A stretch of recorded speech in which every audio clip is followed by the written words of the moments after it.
Welcome to the May 2025 Maturity Model for Microsoft 365 Practitioners call, where we'll be talking about security culture, as we mentioned in our few minutes at the start.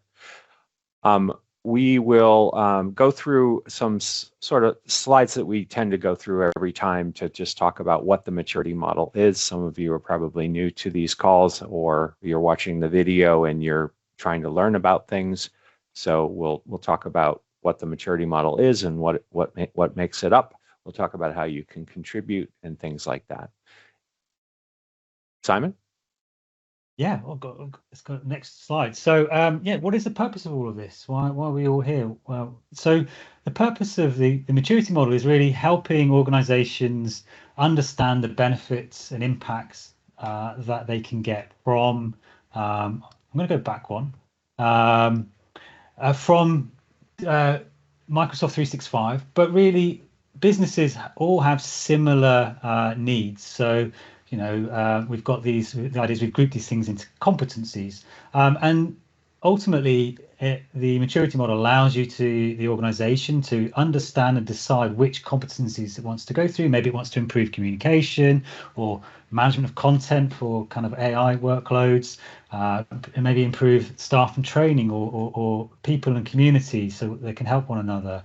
And so we've got these competencies. We provide a way that moving from the levels of 100 to 500, how people can benefit by being more mature in this. And it's a framework to help us to be able to talk with senior leaders in the business and persuade them that it makes sense for them to invest in these capabilities. If we have a set of tools around running these workshops, and there's lots of videos from previous sessions if you want to get up to speed, and we've got some how to elevate articles around some of these competencies as well, so more practical advice there. So yeah, the latest one being kind of around enhancing brand management with the new SharePoint features.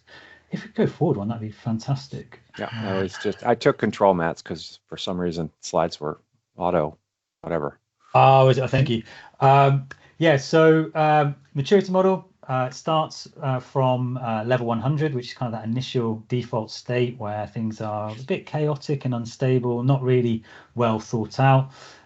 Moving up to level 200 when we're trying to start to get some get our arms around a competency, and we're looking at achieving more and starting to put some things in place, but still it's not well managed, and we're still firefighting. Level 300 is kind of where we see that's a really good place to be. That's kind of giving you some control around that competency, and then working up from there. Level 400, you're starting to put measurement and looking at how you can improve that competency over time. Up to level 500, which is kind of nirvana state, where often we don't see too many organizations at that level. But yeah, that's kind of where we go. I'll hand back to you, Mark, for the next slide. All right. Okay, so this is where we try and take a live photo of, or actually a little video of everybody who's on the call. It's really to impress other people mostly. So we want to make sure that we show how many people we have on the call and that you're having just a splendid time. So for those of you who are willing to do so, if you could come on, turn on your camera, we will put you on the screen. As you can see, Simon does his magic here. The last call, it was up to me, and I couldn't make it happen, so it was pretty pathetic. But Simon's very good at it. It's always a question of which room Simon's gonna put us in. So if you are game, turn on your camera and get ready to wave, because everybody wants to see that you're happy and enjoying yourself and learning wonderful things on the call. Yeah, let me see you. All right. Excellent. Look at how happy you all are. See? This is why we do this. Right, I'll hand back to you, Mark. All right. I will go back to this slide here. And of course, pushing the right button always helps. Slide 7.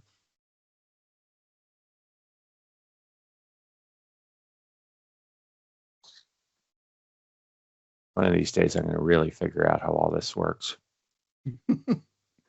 Okay. So it'll all change, Mark. It will as soon as I get it. That's true. Thanks, Ralph. That's why I don't learn it all, is because it's just going to change anyway. All right. So how can you get involved?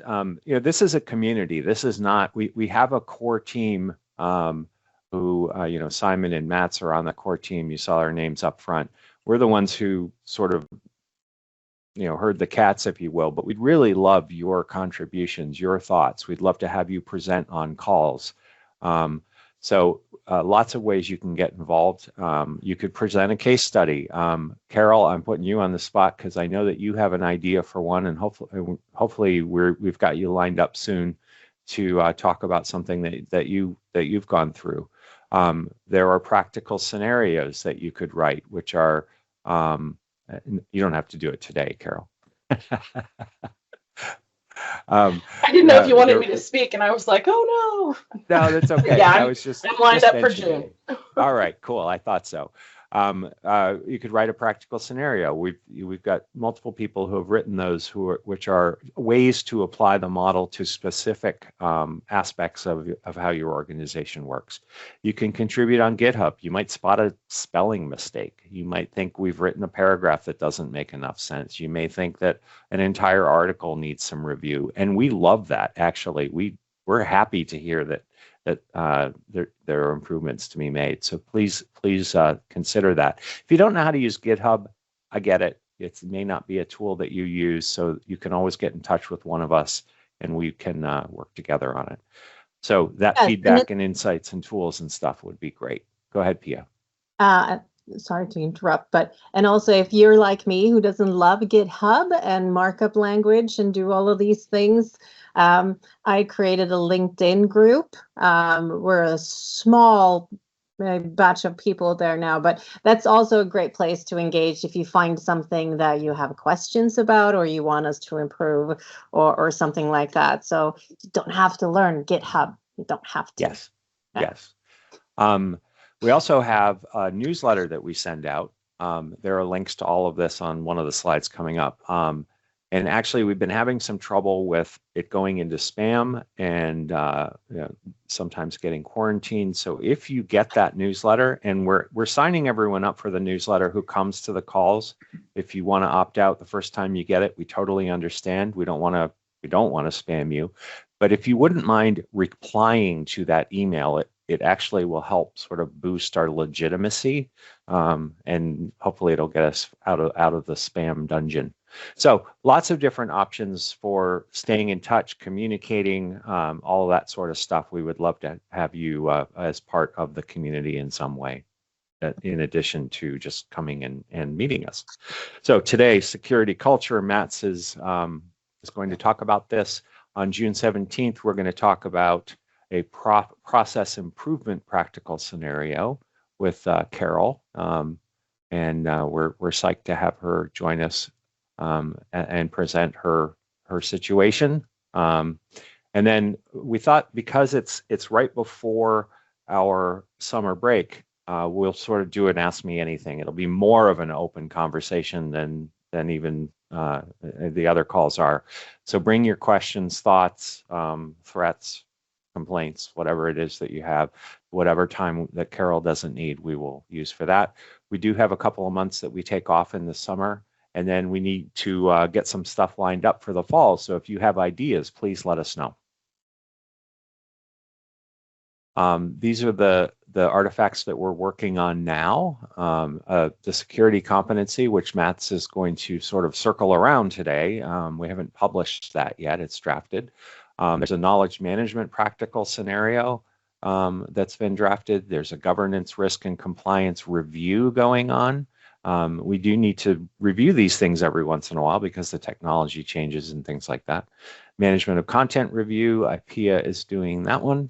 And we're also interested in finding somebody who could do a data analytics competency if that's your bag. Thank you for all the April attendees. I have to keep making this font smaller, which is awesome. That means we've got a lot of people who are joining us and hopefully finding these calls useful. I think there are a lot of repeat people, so that means that we feel good about what we're doing here. Okay, Mats, enough about what we're up to in general. Here is your moment to shine. Let's talk about security culture. Yes. Okay, so I'll go ahead and talk about the security, rather the information security components. When we're talking about information security, that encompasses systems and policies and controls and things like that. And the systems, that's the architecture, like Defender for endpoints, and policies, they provide guidelines and procedures. And the controls, they're mechanisms to protect information like conditional access and data loss prevention. And that's all of that. And that's really the IT security and cyber security working hard behind the scenes. That's what's going on there. When we're talking about the information security culture components, well, then we're really talking about something different. In this case, we're talking about the people and their habits and their values. That's what's really in control here. We're still on the same slide. Oh, right. That's me. Yep. You want to take over? Yeah, I thought I took over. Well, never mind. Okay, sorry. Maybe I didn't. I've just gone to 13. You can tell me to move, or you can. No, that's 13 is the correct one. So here we're talking about behavior and habits and things like that. So that's a sort of a different fish altogether. Now, if we want to look at this from a more, if we want to look at this holistically, we can talk about both of these things really sharing the same goal, to protect the organization. They protect the people. Yeah. Mats, you have to tell Mark to move forward. Okay, so I'm unable to forward the slides. Okay, all right. So okay, you'll handle the slides then. Okay. You just say when. Yes, absolutely. Say okay. Ding. I want you to say ding. Okay. All right. Ding would work. I can say that word. All right. So so they're really sharing the same goal, to protect the organization, the people and the data, but they use different tools to get there. They're not in competition, but rather they complement each other. And we need both. Strong policies without culture, you'll get compliance without conviction. And if you have culture without structure, you get good intentions. That's what you get. So we really need to build both the the information security and the information security culture. We need to build them both strong in order to get anywhere, really. So Mark, ding, perfect. Just gonna try to keep up here in the slide notes. So you can have the best technology, the best policies, the best training, but if the culture doesn't support it, people are still going to click the wrong link, right? So culture is what fills the gap between what we say that we do and what we actually do. We say our users are protected because we have safe links enabled in Defender for Office 365. That technology is there and the policy is there, but behavior hasn't caught up. And that is what we call the culture gap. So we might have an incident process that's really never used, but does that mean we don't have any incidents? So ding. Ding. Yeah, perfect. I love how you say ding. Oh, so let's be clear. Compliance and culture are not the same thing. They're two very different animals. Compliance is really about following the rules and sometimes ticking the boxes and meeting the minimums and reaching the KPIs and things like that. But culture is about caring. That's something else. It's about understanding why the rules exist, right? And following them following them when no one's checking. And you can have full compliance and still no security culture, because compliance can be done out of fear. But culture, that comes from values. So here's a different way of describing it. Compliance is about checkboxes, and culture is about choices, the choices we make every day. And in the real world, it's more culture more than compliance that drives our behavior, especially when no one's watching. Ding. Yeah, gotcha. I'm starting to predict your dingage. Oh, perfect. I should do that. Okay. So we face challenges in hiring enough security personnel to monitor everything. We can't do that really.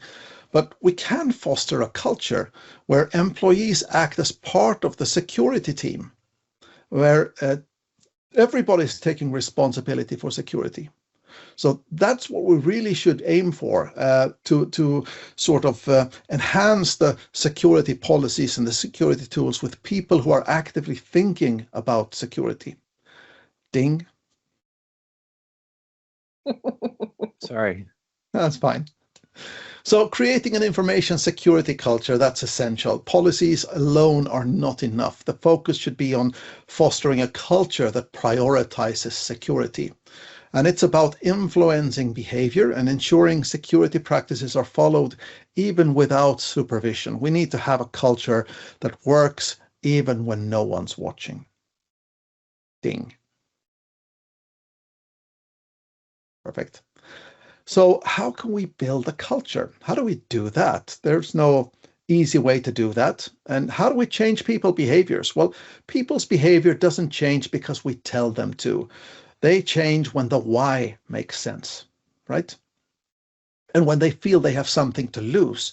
That's not just common sense. It's actually behavioral science. According to prospect theory, people are they're working harder to avoid a loss than they are to chase a gain.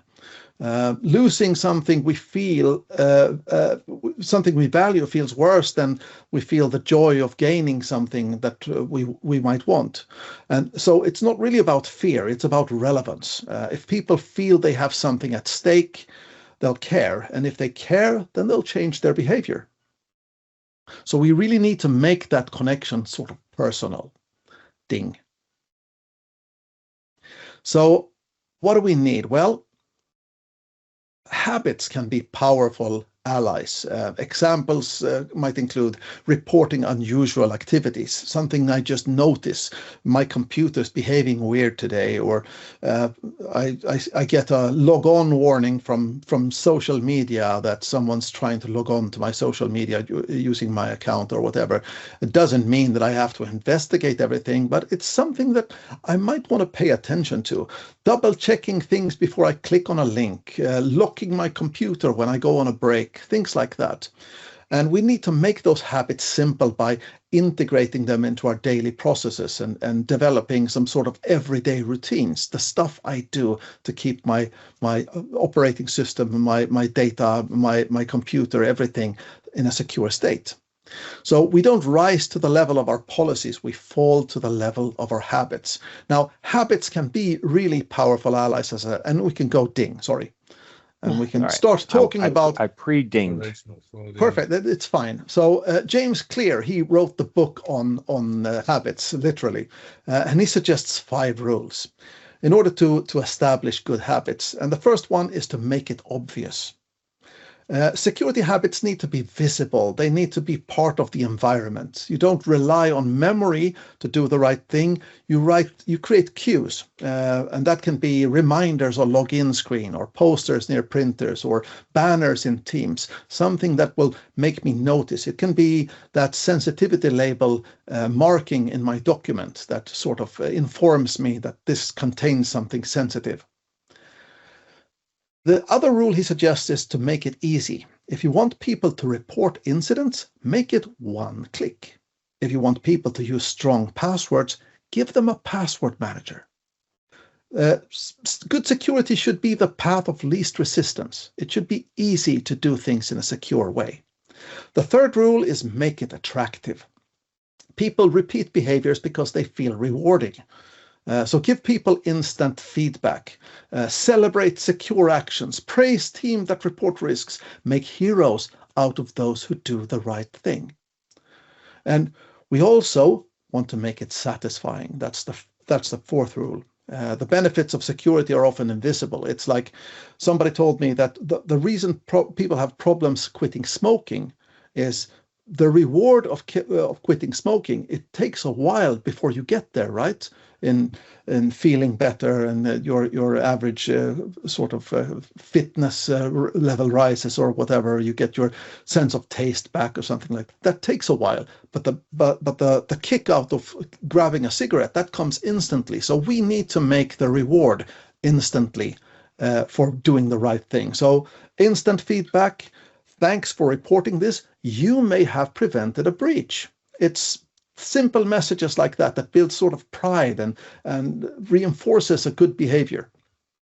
And the fifth rule is we want to anchor habits to our identity.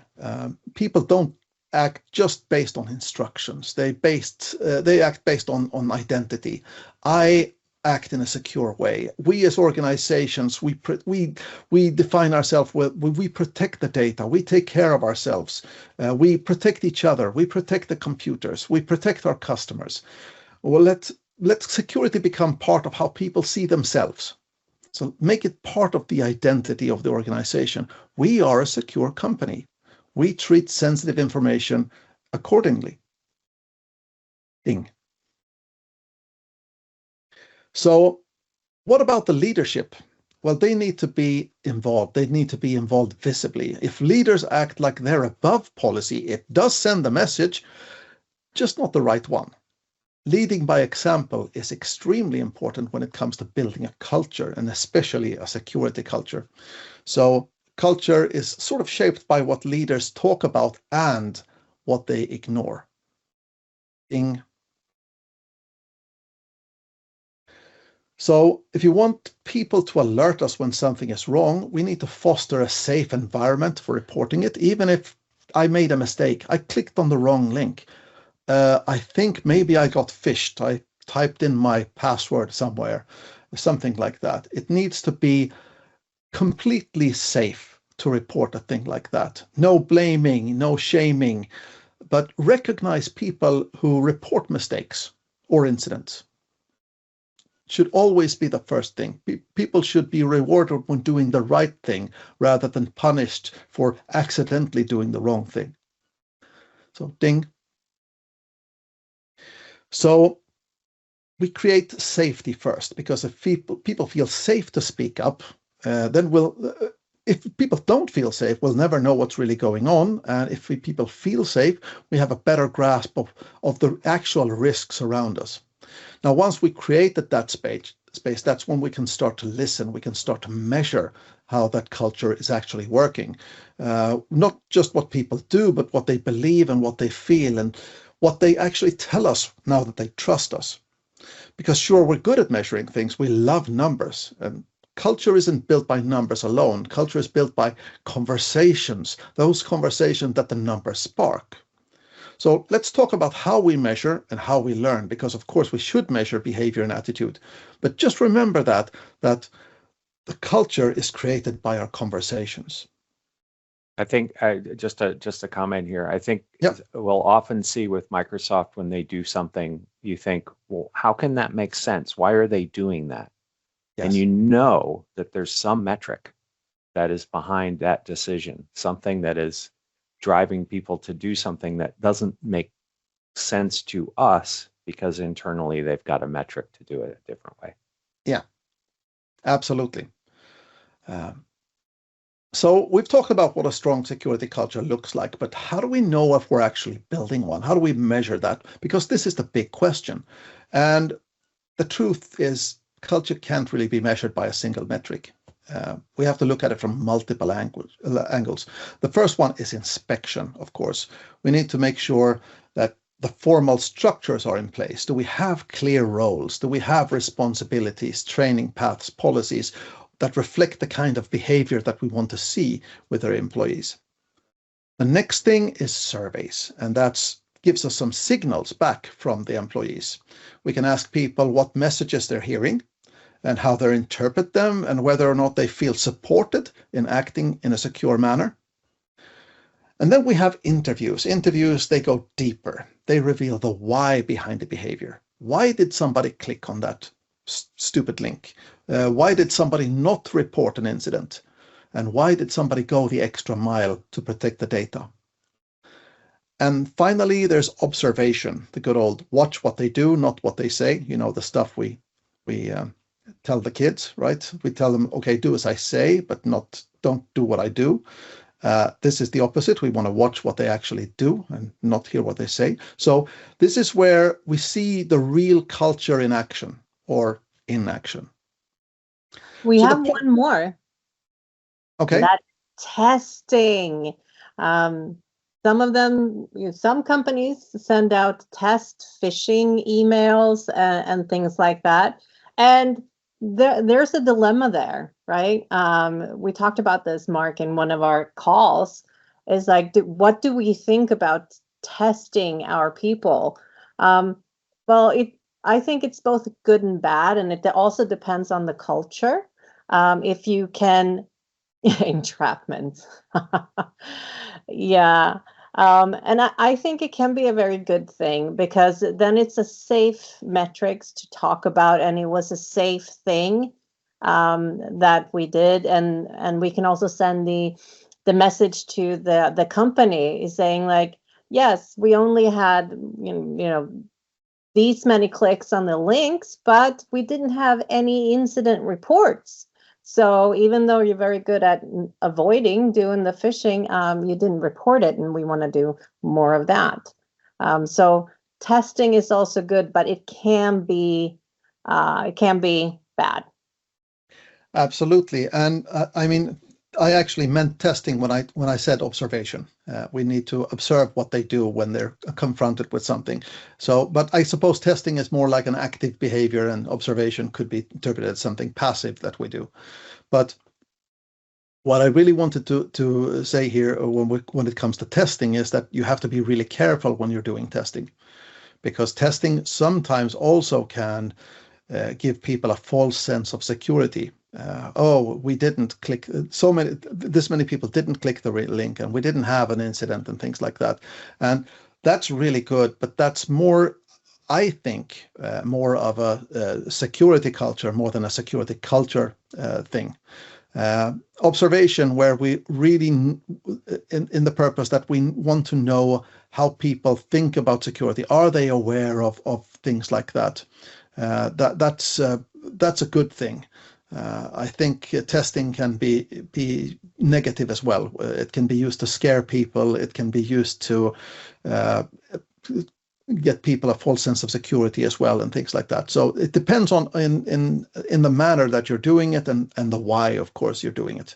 But I completely agree. The point is, measuring culture is not a one-time survey. It's a conversation with the people, a learning process. That's what gives us, I mean, what we measure gives us data, but what we actually talk about, what we discuss in the lunch rooms or in the cafes or whatever, that's what becomes culture. So, ding. We have a great conversation going on in the chat, and I'm just we're going to have a moment to talk about everything and discuss later. So this is amazing, guys. Keep it going. Okay, so a strong security culture is not about pushing every decision up the chain of command. It's about giving people on the ground the knowledge, the confidence, and the trust to act on their own. There's a guy called Tobias Ander, who's an author of a great book, only in Swedish, sorry, that's called Information Security Culture. He puts it like, don't push decisions up to authority. And he's right. The more we have to wait for approval, the slower we become and the bigger the risk. Security cannot be something that we delegate or escalate to IT. It has to be something that we all own in the moment, in the real world, when something's actually happening. So I have to not just go about my business in a normal fashion, and then all of a sudden something happens and I escalate it to IT, and then I go back to working. But really, I have to sort of involve myself in this. I have to find the value in understanding what's right and what's wrong and things like that. So we can go and ding again. So one of the yardsticks we might use to measure the culture is the maturity model for Microsoft 365. The model has the 5 levels that we discussed earlier, and it has some descriptions that we can compare our current behavior to. So let's go through them and look at level 100. So at this stage, there's no real security culture to speak of. Security is seen as something that IT does. It's not discussed, it's not visible, it's not anyone's personal responsibility. Now, people might follow rules if they're forced to, but there's no understanding, there's no ownership, and no reinforcement. When somebody goes wrong, the first instinct is often, oh, I hope nobody noticed. So this is where many organizations find themselves sort of by default, not because they're careless, but rather because no one's ever made security part of the culture. So the challenge at level 100 is simple but kind of urgent. How do we move from security is IT's job to security is everyone's job? At level 200, it's different. Now we start to see a shift. There's now a sort of a general awareness that information security matters. Policies exist, guidelines are published, and people do follow them, but usually only when they're told to. This is a sort of a reactive culture. People depend on reminders and checklists and pressure from managers to do things. There's little internal motivation. So people follow the rules because they have to, not because they want to or understand why. But there's some good news as well. And that's we've moved beyond denial. And the bad news is, of course, we're not yet building momentum. We're still still stuck a bit in that security is IT's problem. So the key question at level 200 is, how do we move from compliance to commitment? So if we look at level 300, that's when we start to see some real change. Now, at level 300, security is not just a rule book. It's part of how the organization works. Security is integrated into core processes, and people don't wait to be told. They know what's expected, and they act on that. And reporting incidents and suspicious behavior is seen as normal and not something to be afraid of or ashamed of. And this is a really huge cultural milestone to move from that I need to sort of keep my head down when something goes wrong to raising my hand and asking for help or assistance. And even more important, leaders have started talking about security. It shows up in meetings, in planning, in onboarding, and it's not just annual training sessions. And at this level, culture is no longer invisible. It starts to show up in those conversations and in routines and in shared beliefs. So the question we ask at level 300 is, how do we protect this momentum and how do we turn the awareness into habits? And this is where level 400 comes in. So at level 400, now security culture isn't just visible, it's becoming managed at this point. We start to measure behaviors, not just policies. We start to look at how habits align with risks and goals, and we use those insights to make the culture stronger. Secure behavior isn't occasional anymore, it's part of the everyday routine, from onboarding to project planning. I think as Pia's trying to speak, but she's breaking up. I think her picture's stuck right now. So no, I sneezed. Sorry. Oh, okay. Sorry. I did the girly sneeze. Just like, she's breaking up as in exploding. Oh, okay. Sorry. I'm sorry. I just have to. People are calling me, even though I have a focus mode on.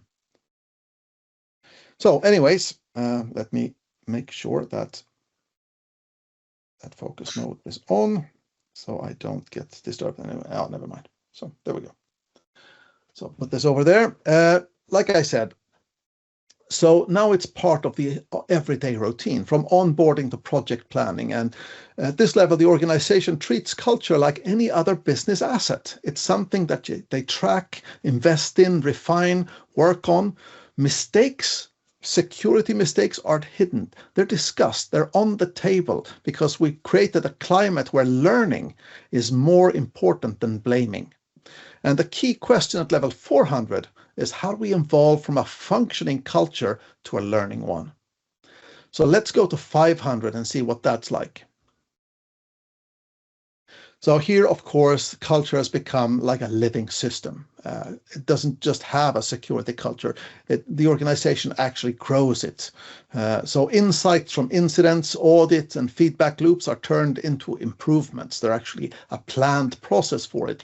It's not just in tools and policies, but actually also in behavior and mindset. So everyone takes part. Security is not a department, it's a shared responsibility that everybody is a part of. Now, people report mistakes without fear. They learn from them, and those lessons get fed back into the system. And at this level, secure culture is no longer reactive or even proactive, but it's adaptive, it's reflective, it's resilient. So the question at level 500 isn't, are we secure? It's, how do we stay curious, aware, and ready when something changes next? And we'll ding for the last part of my prepared talk and say that this is where we land. There's no install media for security culture. There's no download, no quick deployment. You can't delegate it to IT. You can't outsource it to a training vendor, because culture is not a tool. It's a habit. It's a mindset. And we build it by leading. And that means you leaders lead. We build it by listening, by making it easy for people to do the right thing and feel proud of doing the right thing. And if we want that culture to last, then we measure it, we talk about it, and we never ever stop learning from it. That's it. That's all I got. Awesome, Mats. I think that's the best set of that's the best conversation I've ever heard about security culture, and I'm not just buttering you up. I think too often people focus on the technology piece. You know, how do we force people to do this? How do we drive them down this tunnel? How do we shut things down and make it harder for people to make mistakes? I think the people aspect of it is just incredibly important. Yes. So folks, we have about 20 minutes left. So Carol, you have your hand up. Why don't you jump on in and... Yeah, I was just going to say, we talked about people being willing to raise their hand when something goes wrong. We had an experience at my last company where somebody got fooled by a really good one. It was a lawyer that we actually interacted with, and their mailbox was compromised. And they had emailed out to people that they interacted with at our company.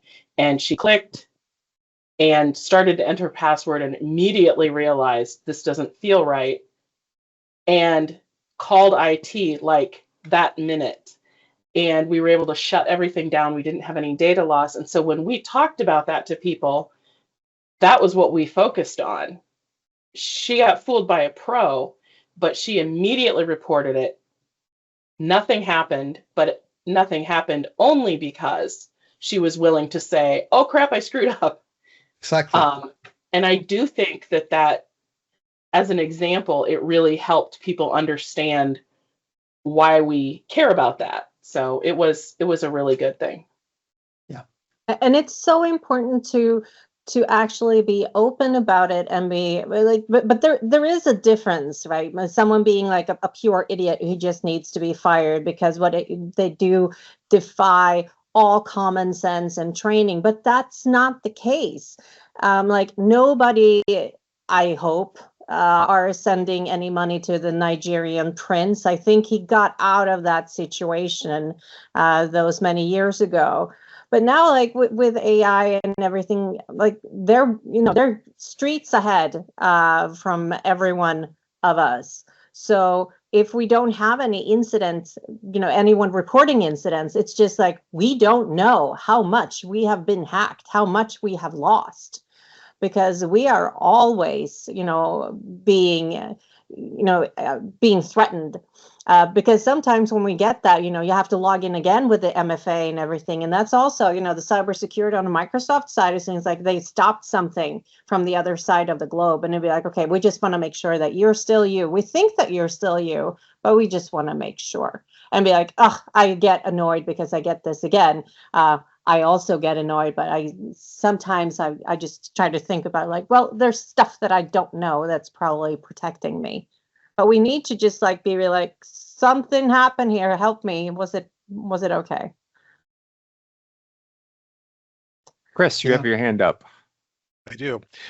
So during those, those fishing exercises or training exercises, when we get a reaction to a campaign, I guess from experience, I'm asking the group here: is it better? I mean, we have almost 1,000 employees, so a personal response to a phishing thing, I think, kind of is a great thing. But do you find that having the automated responses to a phishing campaign kind of is a cold thing, and people just don't respond, and it doesn't foster a good culture if you don't have somebody actually physically contacting that person? Hey, it was great that you reported this, but in the future, I'm asking the team here, is it better to have a dedicated group of people actually being face to face with those people, or the auto responses effective? Well, got a couple people with hands up, so just feel free to come off mute too and join the conversation. Sorry, Mats, go ahead. No, I was just saying that in my world, I think the autoresponder is better than nothing, because when people report into some sort of void, that's a bad thing, because then they start to sort of lose hope that something good is going to come from it. So at least an autoresponder. But I think, I mean, if you have if it's possible to have like a dedicated team contact people and sort of recognizing the right behavior in some other way, then that's excellent, I think. Yeah, and I think also doing it publicly, like the best compliments you can get are third-hand compliments. That's why we send our friend to tell that guy in the bar that he's cute, or the girl in the bar that they're cute. We like the being publicly. So if we have some kind of community, super users, or using Viva Engage, and be like, shout out to Mark, like he caught this thing, or like he reported this thing and tested our incident process. It was no big deal, but like we're really happy that happened, that you called it out. Awesome. And like, yeah, autoresponder is better than nothing. And you don't have to but being human, that is always better when we want to change human behaviors. But it takes time, obviously. I'll jump in. I helped deploy before a bunch of different companies. The most successful anti-phishing campaign I've seen deployed was twofold. One, if you fail to fish, you're automatically registered into training. No one's told but you. And if you catch a fish, we had a leaderboard. So there was a leaderboard, because one of the worst things is when you send out phishing emails, someone knows it's a fish and they don't even report it. They just leave it in their mailbox. You really want to encourage people to report it, have that leaderboard, make people wildly skeptical, and make them actively reading emails to determine if it is a fish rather than just avoiding it. That's kind of one of the best methods I've seen for really kind of taking people, not even making them better security individuals, just making them hyper skeptical, so that they kind of 2FA all of their interactions. I saw an email. Is it the right thing? Do I talk to someone? Should I look at this? It really kind of helps level up that understanding across the organization. Yeah, Definitely. That's a good tip. Yeah. Ralph, go ahead. Hey there. Sorry, on witness protection over here a little bit. I put up a note over here where essentially I have the irresponsible AI bot that you can ask and say, hey, look at all the emails everywhere and tell me who's likely to fall for a fish. As you know, the responsible AI will say, sorry, I can't do that, and tell you you can't comply to pod doors. But technically speaking, you could. I did that for myself. I said, look at my mail and say, am I likely to fall for a phishing bot?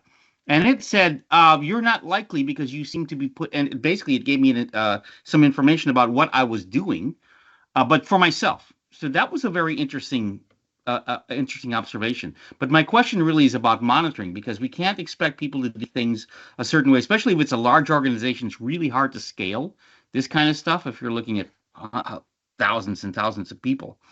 But maybe is this part of this whole security pillar, I guess, for the maturity model? Shouldn't it not include the monitoring tools and how you use them, or what level you're using them, or the cadence in using them? Perhaps you should be checking this tool daily. You should be checking this tool weekly. Should that be part of the model over here when we're talking about this? It's not just a culture. It's basically, if we want to be mature in this model, it's like, well, culture notwithstanding, how do we at least track what the heck we're doing and what's going on? We're talking about like the phishing leaderboard, for example. Well, someone has to build that. What's built into the system in M365 that would make us mature because we're actually using it?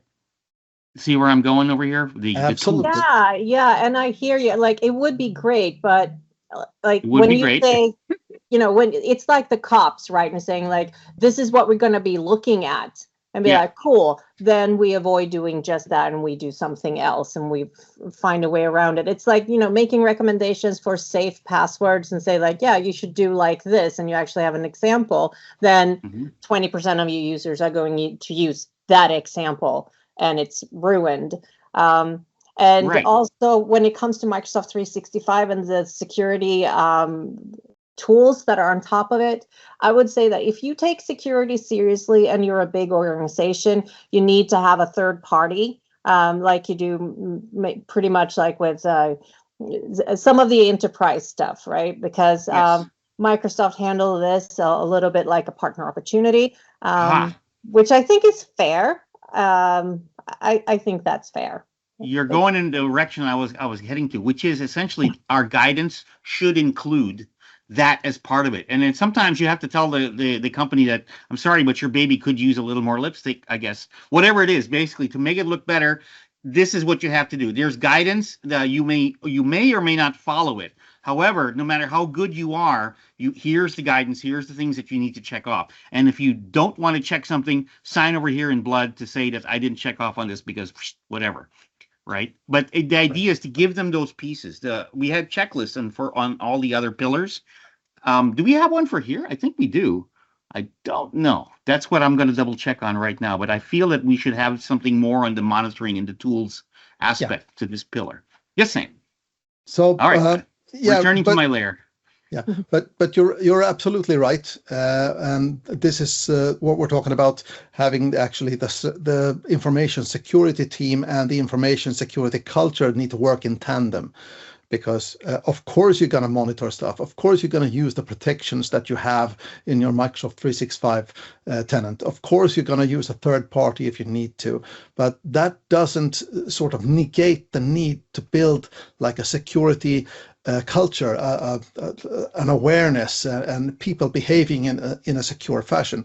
Now, it's a lot more difficult to build a security culture than it is to implement Defender for Office 365, of course, and it's going to cost a lot more money. But if you are able to successfully build a security culture that will work together with the info security team or the security team, that's going to be a deal breaker for all the bad actors out there. So we have hands up. Okay, go ahead, Simon. Hey everybody, it's rare for me to stay quiet this long, but I'm going to. Just we're talking about email phishing, but I just want to flag. Last week I had my first audio call phishing attack driven by AI. So a very polite, young, well-spoken Londoner called me, and if it wasn't for my knowledge of AI, I probably wouldn't have picked up straight away that it was an AI that was talking to me. So I think we ought to just keep all of our filters wide open. It's not just email that is the attack vector. Some of the AIs are getting very, very sophisticated now at doing this stuff. And so we need to make sure that all these different ways that people might be duped are part of this culture. Yeah. Right. Very true. Very true. So, Sean, go ahead. A little more on Simon's thing. I usually, if I get a call from a bank or whatever, I will hang up and go to the website and call it. Like that's always the best practice. Is if they're calling you, hang up and go find the real number. Right? Yeah. Because why are they calling you for whatever reason? And then I just want to say, like, my career started off in government and military, so we've always had like a CAT card and single sign-on and very secure. And there is a nice gap between end user services and security. I was always told if you get prompted for your password or anything ever, you're probably in the wrong place because everything should be single sign-on, right? So it's good for security and end user services to work together. If users are getting prompted all the time, they shouldn't just, oh, security is doing it. They should try to figure out the user experience is being affected because of security, which then in turn help, to not do the wrong thing. So I just wanted to share that.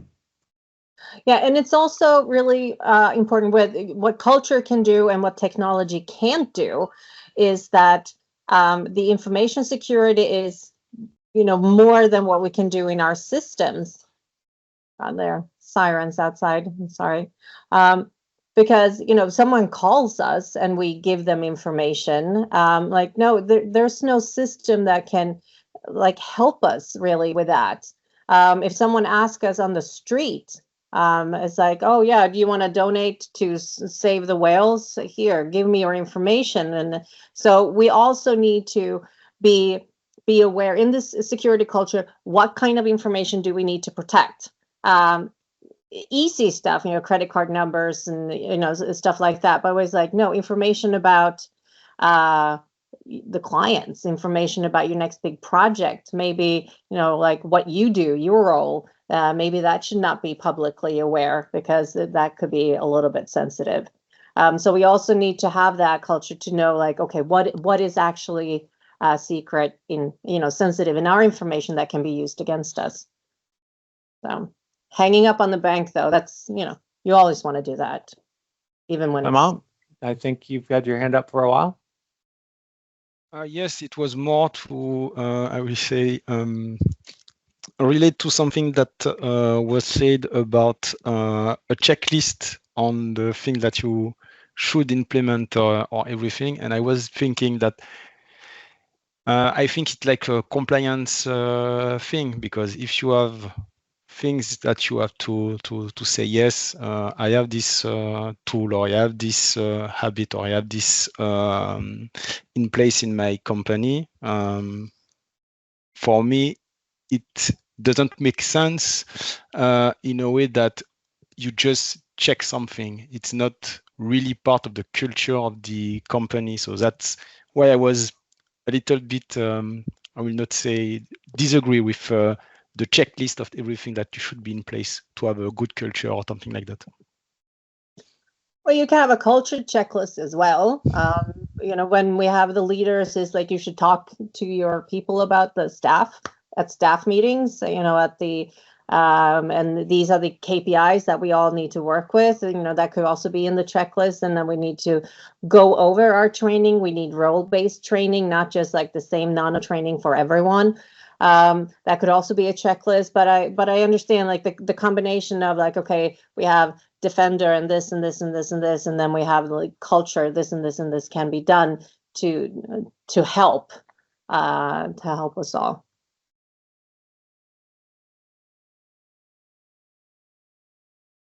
All right. Well, I think unless somebody else has something to add, we're sort of at the end of our time. It's close to it anyway. Yep. We have our thank you slide up, which has the links that we've put into chat.